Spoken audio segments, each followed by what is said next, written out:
There are, as there has always been, a slew of inquirers who have explored the world, each developing propositions and counter-arguments in the courtroom of the mind.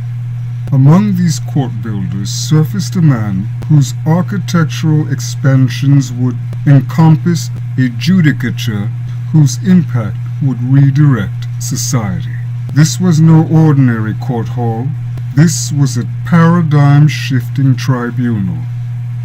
Not in heaven, not in the state or church, but within the individual. In Groundwork of the Metaphysics of Morals, Kant declares that morality does not descend from God, nor does it arrive from consequence, nor does it fall before appetite, bend to predilection, nor subset itself to mystical provocations, proceeding instead with something far more cold, calculating, and universal: reason. Unbeholden to desire, the moral onuses are discovered, and via explicit rational necessity, its moral codex is imposed. And its highest value? To act from duty, from a moral duty that is universally binding, and by the universe itself prescribed. It is to act in accordance with this obligation, regardless of one's desires, and with no assumed pleasure aforethought, but simply because it is right, even if it goes against oneself, especially if it goes against oneself. Kant's central command is austere. Act only according to the maxim which you could will to become universal law, Its demanded moral obligation offers exemption to none. Your reason must be applicable to all, and your will impartial. Morality here, bereft of individuation, becomes an impartial universal. Morality here, bereft of character, erects a shallow architecture. All is naught but cold symmetry, perfect form devoid of deviation, with no exceptions ever. The individual asks not of desire, he demands universals instead. Personal desire itself becomes suspect for all its intensities, its impracticality, a danger. Duty thus becomes the measure. In Kant's system, moral worth increases when desire decreases. For example, if you were to do something helpful for another which did not cost you a thing, this is considered far less virtuous than had you compromised yourself with greater sacrifice to that end. If it cost you nothing, regardless of the recipient's benefit, it was not virtuous. Had you despised helping the individual, however, and forced yourself through counterintuition to provide aid, despite the fact, now that would be considered virtuous. The more resistance within you, the more virtuous the triumph. The more resistance within you, the greater the value and the triumph.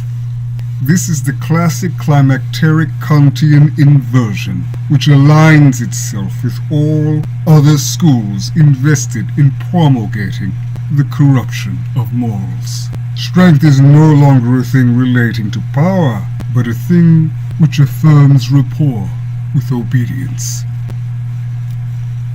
The hero acts not from abundance, but from a resistant strength to overrule himself. Is this autonomy internalized, or is it authority? Kant insists this is freedom. It is clear he believed it autonomous. The will giving law to itself. But what law? A universal law. One whose abstractions are both impersonal and detached. From temperament. The self legislates, yes, but only within the boundaries of a rational universality. You are free provided your freedom conforms to a structure that fits everyone uniformly and with equal measure. This is never sovereignty, but merely conformity, returned to reason's form, which is still conformity. An opulent cage of shining gold is still a cage. A system of undetectable or ignored self-defeating function. Its purpose to produce actors of predictability and social stability from a citizenry that is dependable. It subdues the irascible, restrains in its structure, and neutralizes to stolid nil-nothingness any spark of intensity, all human appetite rendered inferior to its abstractions. The exceptional forced to kneel before the universal. None of this is accidental. It is the Great Enlightenment. The Great Enlightenment. A moral structure created to prevent the chaos that comes with tyranny, particularly that of religious fanaticism. And it succeeds. Quite brilliantly, actually, stifling what would have undoubtedly become a quick degeneration of freedom and collective human progress. But it is here that I-Theism must beg the question, at what cost to the self? Domestication does not always enter shackled, clanging and dragging chains. Domestication does not always enter shackled, clanging and dragging chains. More often it enters bearing the weary restraint of forced moral principle. When the desirous is constrained to universality, the self becomes house-trained. When value assures impartiality, hierarchy dissolves. When virtue consists in overriding oneself, inner intensity becomes suspect. Subsequently, the individual learns to distrust his own force, becoming at once good, but smaller. I-Theism does not commence with morality. It begins with selfhood. For it is never the question, can, will, ought, or should this be universal, but rather, does this action, in whatever its form, express integrated sovereignty? Not indulgence, not chaos, but integration. Desire, discipline towards strength, not desire suppressed for the sake of abstraction. Where Kant sees inclination as morally inferior, I-Theism sees unintegrated inclination as weakness and integrated desire as power. Discipline is never rejected, but it must serve expansion, not compliance.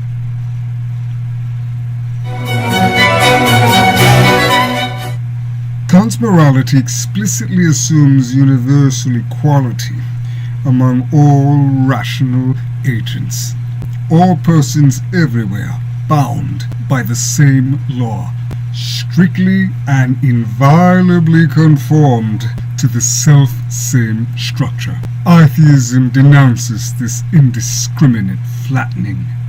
Human beings, despite their majoritarian disposition toward collectivist herd conformity, differ in their capacity for self-mastery, and wherever keeping fidelity with their own inner directing force, operate at different temperaments of intensity.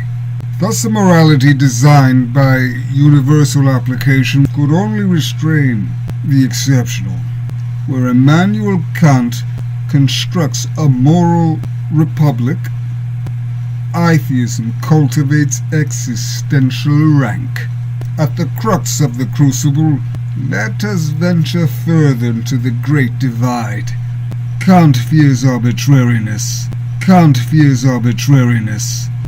He is disquieted by the notion of moral anarchy. He is disquieted by the notion of moral anarchy, and he fears the prospective tyrannies of appetite. I-Theism, by stern contrast, if afraid at all, would fear diminishment. Its trepidation could only come from the reduction of the self to a sheepishly compliant aggregate, one that threatens with quiet death its personal inner hierarchy. And in response, it enthrones sovereignty. It enthrones sovereignty. Kant builds citizens of reason. I-Theism builds sovereign selves.